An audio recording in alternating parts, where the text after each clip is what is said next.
kayak the whole sih ya, TikTok itu menurut gue kayak one stop jadinya, dan ini adalah salah satu yang memang gue tunggu gitu. Maksudnya gue sebagai dari kecil tuh memang gue suka musik, gue bermain musik, sampai akhirnya ini ada sebuah sosial media yang memang base-nya itu music.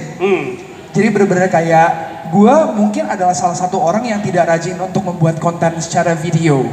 Tapi pada akhirnya ada satu sosial media lagi nih, yang sosial media platform lagi yang emang bener-bener dari sesuatu yang memang gue sukain, yaitu music.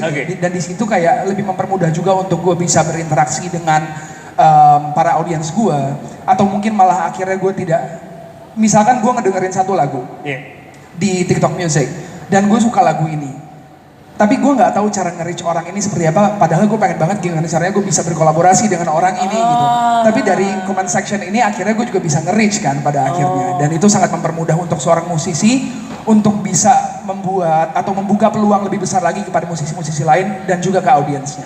Oke, jadi ada kesempatan untuk kolaborasi lagi ya. Kesempatan untuk menang AMI Award lagi berarti dari TikTok Music ya.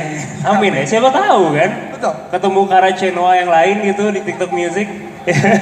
Ya kan, tapi kalau pengalaman sendiri bersama TikTok, kira-kira ada nggak sih lagu yang mungkin Jevin Julian atau Under Soundwave gitu kira-kira?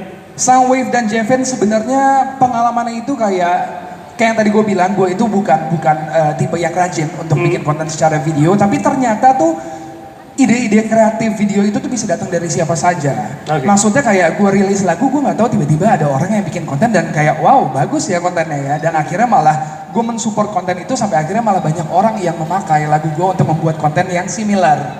Seperti itu. Jadi kayak wow ini keren sih, dan ini pun juga bukan cuma untuk gue sebagai musisi ya, tapi untuk audiensnya pun juga jadi bisa lebih kreatif lagi gitu. Dan maksudnya mendukung dunia kreatif di Indonesia juga pada akhirnya. Baik, terima kasih banyak Jevin, cukup menjawab gitu ya. Jadi seru gitu ya, kita benar-benar bisa ngeliat integrasinya TikTok sama TikTok Music ini manfaatnya kalau dari segi musisi ya seperti itu yang tadi Jevin bilang. Tapi kalau kita sekarang lanjut lagi nih ke Matthew, boleh? Kira-kira bisa dijelasin lagi nggak sih gimana TikTok dan TikTok Music nih jadi sebuah kekuatan yang besar nih karena bisa dipasangkan bersama gitu? I think TikTok as a platform itu berubah sekali music industry. Kayak revolutionize, different than any other introduction ke social media. Like what Jevin was saying, this platform tuh ada surrounded by music. Itu yang bikin interesting juga.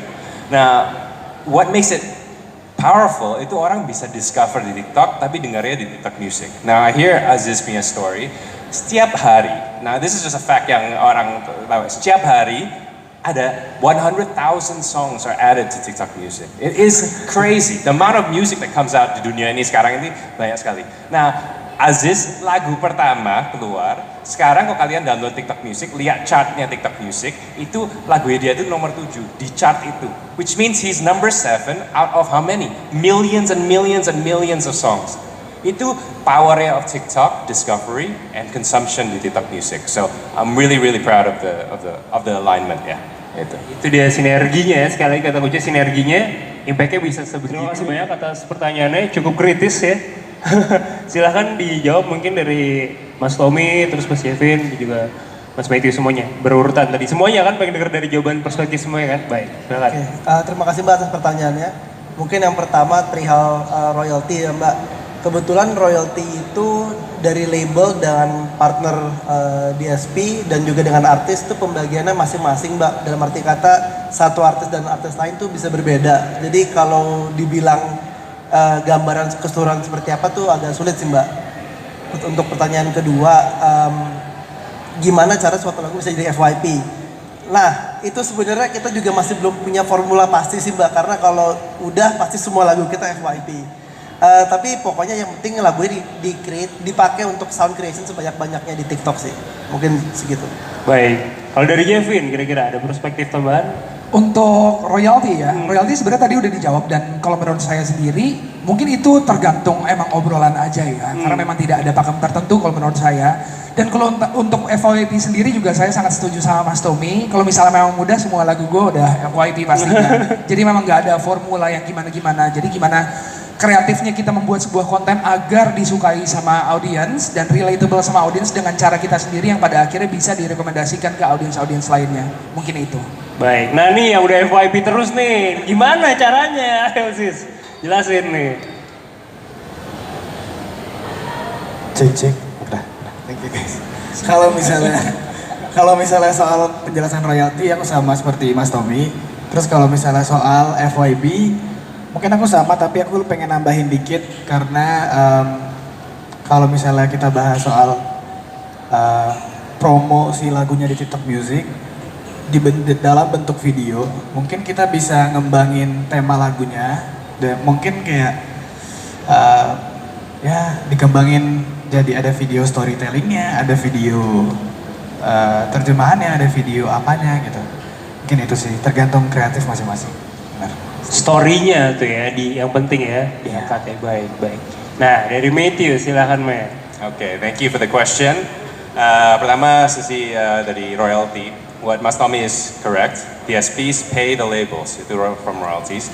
Tapi what I want to explain here itu kita di TikTok Music emang bayar revenue pergi ke label. The more you consume the music on TikTok Music, the more the label and the artist dapat revenue. Itu how royalties get paid.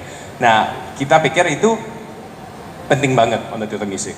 If TikTok Music nggak bisa berkembang sendiri, kalau label juga nggak berkembang juga. Sama kalau label nggak berkembang, artis nggak bisa berkembang. Jadi untuk kita, untuk music industry Indonesia, untuk semua berkembang, we have to do right by the artist and pay royalties. So that's number one. Baik. Nomor 2, masuk FYP. Ini yang banyak orang tanya kan. Untuk masuk FYP, kita ada 2 fokus di TikTok Music, right? It's not just artists, yang kita udah ngobrol. Kita big fokusnya artists. Tapi kedua, fokus kita tuh users, right? The users experience mereka di aplikasi kita. So, how you get on FYP, you need to appeal to the users. Users consume your music, you will get more of that artist. If users comment on that song, you will get more of that artist. Jadi kita sisi aplikasi kita cuma mau kasih the best music possible to the users. Itu kita lagi refine setiap hari. Jadi pinter-pinternya lagi untuk narik usersnya ini, interaksi makin banyak di TikTok Music dan juga TikTok, itu akan algoritmanya naik. Baik. Terima kasih banyak atas jawabannya untuk seluruh panelis. Berikutnya kami persilakan.